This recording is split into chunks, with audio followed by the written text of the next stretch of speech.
تاجیکستان امسال 20مین سالگرد امضای سازشنامه صلح را تجلیل می‌کند که به جنگ خونین و خرابی‌آور شهروندی خاتمه داد.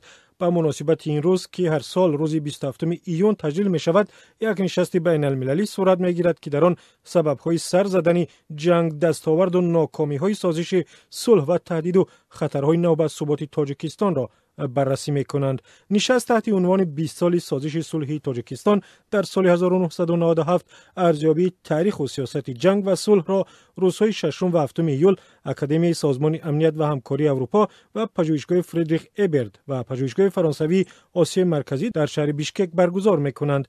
در بیانیه رسمی اکادمی در شهر بیشکک آمده است که در برابر بررسی سبب‌های جنگ، عاقبت‌های این مناقشه برای وضع اقتصاد و اجتماعی تاجیکستان و احتمال مناقشات در آینده و تحکیم ثبات هم بررسی می شوند.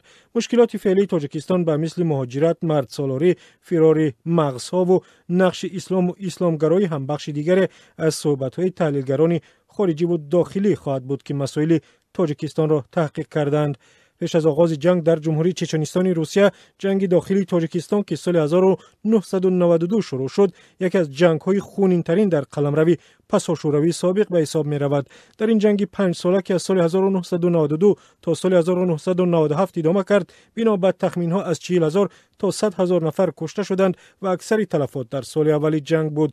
با وجود عامل‌های پیچیده سرزدن جنگ در تاجیکستان، یک توافق نظر وجود دارد که تنزل اقتصادی، اختلافات منطقه‌ای و ایدئولوژی ظهور یافته در عهد شوروی، بی سر و سامانی در بین الیت حکمران از جمله عامل‌های افروختن آتش جنگ شد.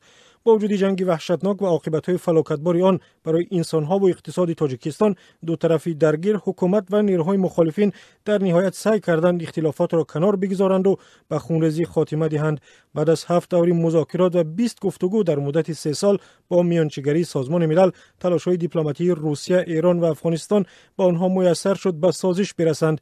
روز 27 ایون سال 1997 از طرف حکومت امام علی رحمان رئیس جمهوری تاجیکستان و از طرف اتحاد نیروهای مخالفین پیشوای آنها سید عبدالله نوری سازشنامه عمومی صلح و رضایت ملی در تاجیکستان را در شهر مسکو امضا کردند. بر اساس این سند کمیسیون مصالحه ملی تشکیل یافت و 30% مقام‌های حکومت را به اختیار نمایندگان مخالفان دادند. احزاب ممنوع و به خصوص حزب نهضت اسلامی اجازه فعالیت گرفت.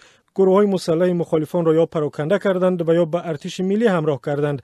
اسیران جنگی آزاد شدند و 10,000 نفر از پناهندگان تاجیک را که اکثریت به شمال افغانستان گریختند به کشور برگرداندند. با گفته برگزار کنندگان نشست در شهر بیشکک، پایتخت قرقیزستان، همایش امکان می‌دهد تحولات بعد جنگ، دستاوردها و کمبودی‌های صلح‌سازی در 2 دهه گذشته آموخته شود و از آن درس بگیرند.